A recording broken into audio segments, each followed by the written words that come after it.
Good morning guys, આજના નવા બ્લોગમાં તમારું સ્વાગત છે। સવારમાં હું ચા અને મને ચવાનું ખાવાની ઈચ્છા થઈ, મેં આજે ચા ચવાનાનો નાસ્તો કર્યો। ત્યાર પછી મેં મગની દાળ અને ભાત બનાવ્યા હતા। બંને જણા ડબ્બા ભરી દીધા ને એ લોકો તૈયાર થઈ ગયા એટલે હું નીકળી ગઈ પરી અને ક્રિશિવને સ્કૂલે મૂકવા માટે। તો પરી આજે એની બેગ જાતે લઈને જતી હતી, તો ક્રિશિવ કે મમ્મી મારો ડબ્બો તે મોટો ભર્યો છે તો એવું કોથળીમાં લઈને જઈશ।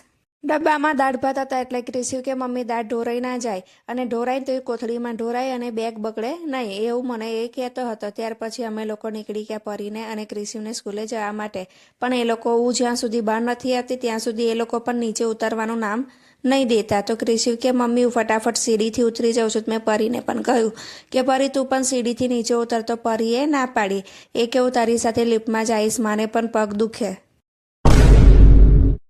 ત્યાં તો અમે લોકો નીકળી ગયા સ્કૂલે મૂકવા માટે। તો સૌથી પહેલાં મેં પરીને સ્કૂલે મૂકી અને પછી ક્રિશિવને સ્કૂલે મૂકીને આજે મારે ફુદીનો અને ધાણા લાવવાના હતા એટલે બંને જણને સ્કૂલે મૂકીને પછી ફુદીનો ધાણા મરચાં લઈને આવી અને દૂધ પણ લાવી હતી, કારણ કે મારી પાસે આઈસ્ક્રીમ બનાવવાનું તૈયાર પેકેટ હતું। મેં પહેલી વખત લાવી હતી, મેં વિચાર્યું ચાલ આજે હું એ બનાવીને ટ્રાય કરું કે આઈસ્ક્રીમ કેવો બને છે। તો મેં એની પાછળ જે લખ્યું હતું એ પ્રમાણે ચાલુ કર્યું। તો દૂધ ઉકાળીને પેકેટ તૈયાર હતો, પાવડર અંદર નાખીને એને હલાઈ કરવાનો હતો। ત્યાર પછી એ ઠંડો પડે એટલે ફ્રીઝરમાં સ્ટોર કરવાનો હતો।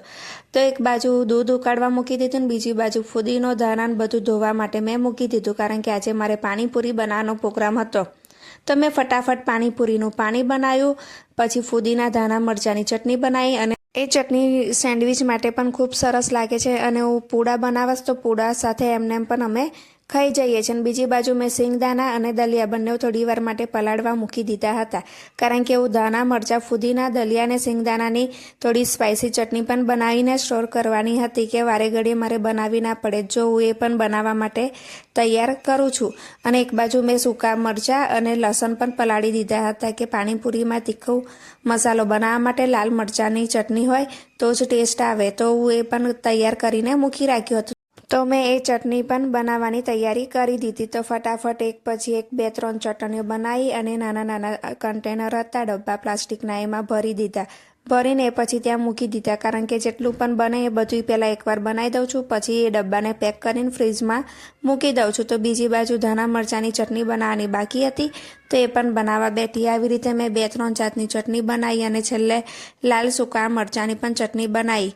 અને આ બાજુ મેં આઈસ્ક્રીમ બનાવ્યો હતો, તે ઠંડો થયો છે કે નહીં અને પછી ફ્રીજમાં સ્ટોર કરવાનો હતો, વારે ઘડે ચેક કરતી હતી ને એ પણ હું ચેક કરતી હતી કે કદાચ આ ચટણીમાં હું લીંબુ નિતારસ તો એનું એકાદ ટીપું અંદર ના પડી જાય, નહીં તો પછી આઈસ્ક્રીમ પણ બગડી જાય। તો હું ફટાફટ મેં ચટણીઓ બનાવી અને જે આઈસ્ક્રીમ બનાવ્યો હતો ઠંડો કરવા મૂક્યો હતો એ થોડો મેં મૂકી દીધો હતો ને જ્યાં ઠંડુ હતું ત્યાં એ જગ્યાએ રાખ્યો હતો। તો બીજી બાજુ મેં બીજી બધી ચટણીઓ બનાવી અને પછી એ બધી એક ડબ્બામાં સરખી રીતે પેક કરી દીધા અને હાથ ધોયા, કારણ કે હાથ પણ મરચાંવાળા હતા, મારી આંખે અડી ગયું તો મને બહુ જ લાઈ બળતી હતી। મેં ફટાફટ પહેલાં મારા હાથ ધોયા અને પછી જો બધી ચટણીઓ તૈયાર થઈ ગઈ છે, પાણી પણ તૈયાર થઈ ગયું છે, તો એ બધું મેં ફ્રીજમાં મૂકી દીધું, કારણ કે સાંજે ક્રિશિવ અને પરી આવશે તો એ લોકો પહેલાં માગશે ને હજુ મારી પાસે થોડો સમય હતો તો મેં ચણા પણ બાફવા મૂકી દીધા। પછી ક્રિશિવને સ્કૂલે લેવા જવાનો સમય થયો એટલે હું પકોડી લઈને ઘરે આવતી હતી। ક્રિશિવ કે મને ચોકલેટ લઈ આપ, તો મેં એને ચોકલેટ લઈ આપી, એ ચોકલેટ ખાતો હતો ને પછી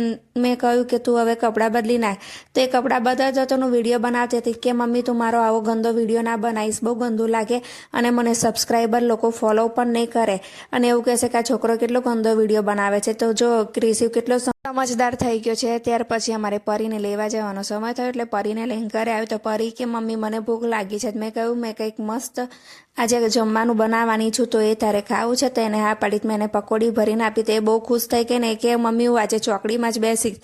તો એ ચોકડીમાં બેઠી પકોડી ખાતી હતી ને પાછા ક્રિશિવ ઊભો એને એક્ટિંગ કરતો હતો ને ડાન્સ કરતો હતો। મેં કહ્યું જો તું આવું કરીશ ને તો એ ફરી તને મારવા પાછળ પડશે। ત્યાર પછી એ લોકો ક્યાં મળે કે મને નીચે બાગમાં રમવું છે, પરંતુ અમારી સાયકલ પણ લઈ લેજો। તો બાગમાં ના રમી અને એ લોકો સાયકલ ફેરવતા હતા અને બંને જણ રેસ કરવામાં એટલા બધા વ્યસ્ત થઈ ગયા કે સાંજ પડવા આવી તો પણ એ લોકોને ખબર ના પડી। હું એ લોકોને વારે ઘડીએ બૂમ પાડું છું કે ચાલો હવે ઘરે થોડું વાંચી પણ લો હવે પરીક્ષા પણ નજીક આવવાની છે.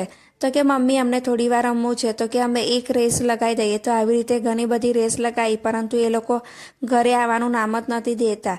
અને આમ રમતા રમતા ક્રિશિવના પાછળના પૈડાનું વ્હીલ પણ છૂટું પડી ગયું. ફરી મેં એને પાછું ફિટ કર્યું અને પછી એ પાછા રમવા બેઠા. અને પરી કે હજી મારે રમવું છે, હું પછી મોડા સુધી વાંચીશ. તો ત્યાં સુધી ક્રિશિવનો ભાઈબંધ જયુ આવી ગયો.